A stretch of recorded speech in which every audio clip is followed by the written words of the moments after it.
Welcome to The Explainer. Today, we're going to explore a story that completely flipped the way I look at the cash sitting in my own wallet.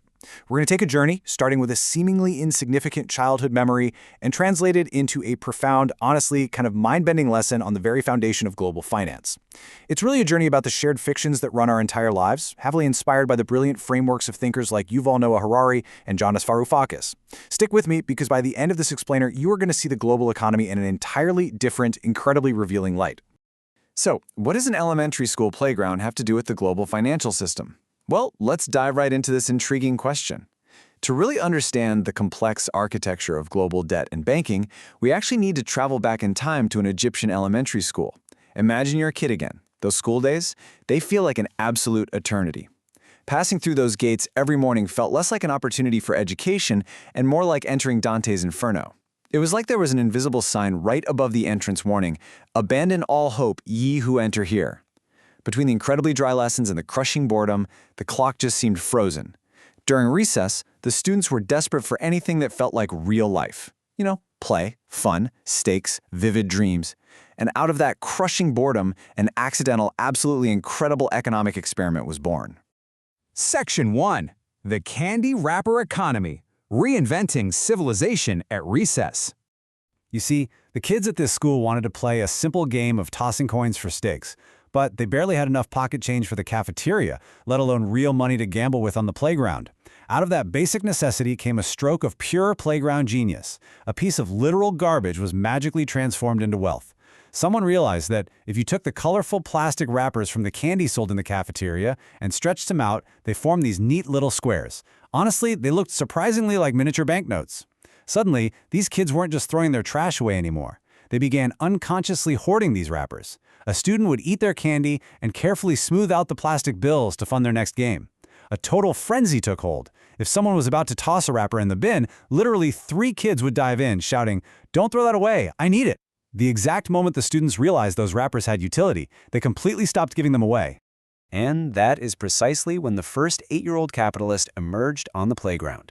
This boy was a merchant's son, and he clearly had the instinct for business running deep in his blood.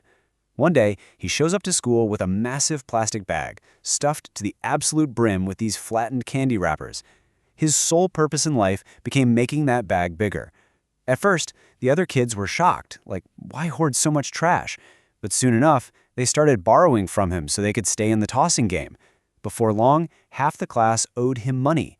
He spent his recesses relentlessly chasing down his debtors, while the rest of the school spent theirs literally ducking behind corners to avoid their outstanding loans.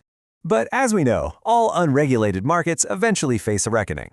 The teachers inevitably discovered this sprawling gambling ring that was taking over the school, and the faculty cracked down hard, putting an immediate end to it.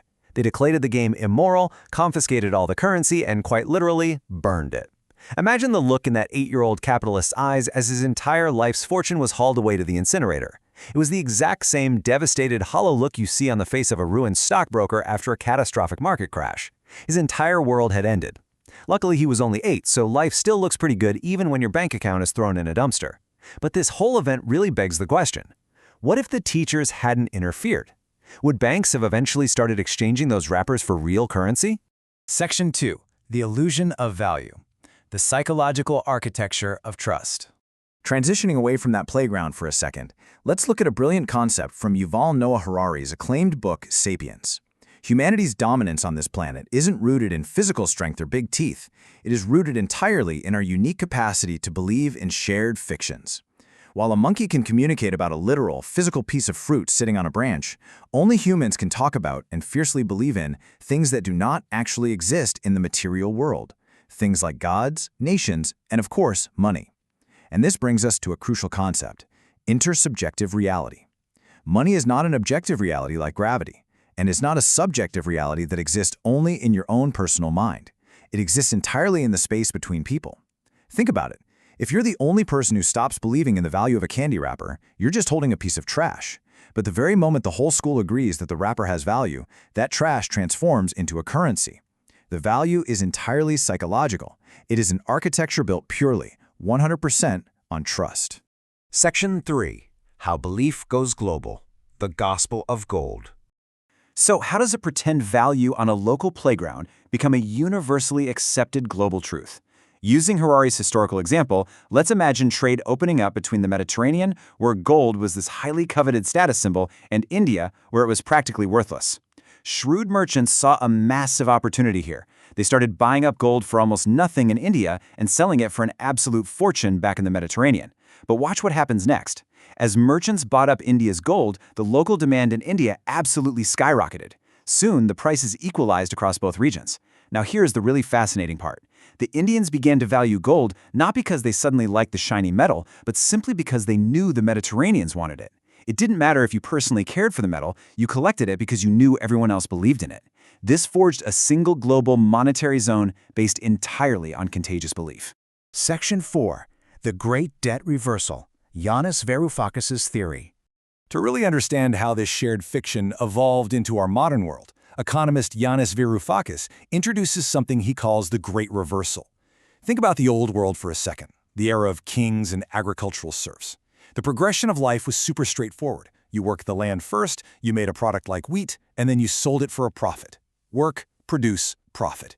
But now, contrast that with modern capitalism. That sequence is completely flipped. Debt must come first. To start a business today, an entrepreneur must first borrow money, take on debt, to pay for land, machinery, and labor before a single product is even created. Distribution, via debt, literally happens before production has even begun. And because of this great reversal, profit is no longer just about greed or wanting to be rich. It is a matter of strict survival.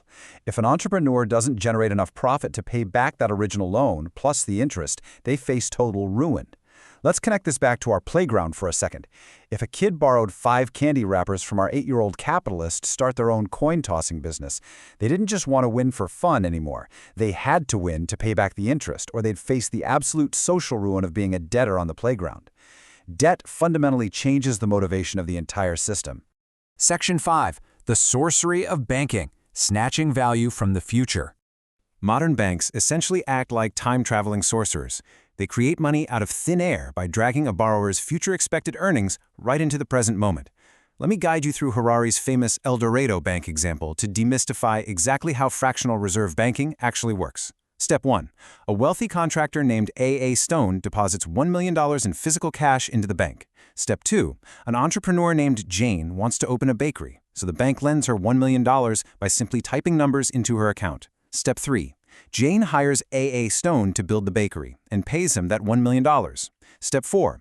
Stone takes Jane's check and deposits it back into his account at the very same bank. So now Stone's account says he has $2 million. But the bank's physical vault, it still only contains the original $1 million in cash. The bank just created $1 million of digital money out of air. And this cycle repeats over and over until banks legally loan out roughly $10 for every one actual physical dollar they possess in the vault. To put that into perspective, the shocking reality of this system is glaringly evident in numbers from the year 2006. Out of $60 trillion in total global wealth at the time, only $6 trillion was actual physical cash, coins and notes you could actually touch. The other $54 trillion, a staggering 90% of our wealth, was simply a digital ghost. It existed only as numbers typed on a ledger, conjured into existence by the sorcery of banking and the promise of future repayment. Section 6. The Power of Prophecy. An Economy Governed by Belief. This massive mountain of digital wealth rests entirely on credit. And remember, credit comes from the Latin root credere, which means to believe. Our entire economy is governed by self-fulfilling prophecies of optimism and pessimism. If we are optimistic about the future, we borrow and we spend, which creates the exact economic growth we expected. But the moment we become pessimistic, the magic of money creation halts. People stop borrowing and the economy crashes, proving our pessimism correct. As this quote points out, we find ourselves laboring under a Sisyphus-like burden of debt that exists only because we agreed it should. Ultimately, the global economy is just that Egyptian schoolyard game grown up, armed with the power of a master narrator. What we call value is really just the echo of a shared fiction. Yet we have designed a plot so rigid, so deeply entrenched, that this mere ghost on a ledger can reach out into the physical world and entirely break a human life. The currency might be a ghost, but the weight of the story, it is devastatingly real. So, I want to leave you with this final empowering thought. While my childhood memory of candy wrappers felt like a simple game at the time, it was actually a perfect microcosm of our financial system. And the greatest takeaway here isn't despair, but realization. Since we are the ones who invented the rules of this shared fiction, we are the ones who possess the power to change them. Money is not a law of physics. It's just a story we tell each other. And if we don't like the ending, what new stories should we write? Thank you so much for exploring this fascinating architecture of belief with me. Keep questioning the systems around you, and I'll catch you in the next explainer.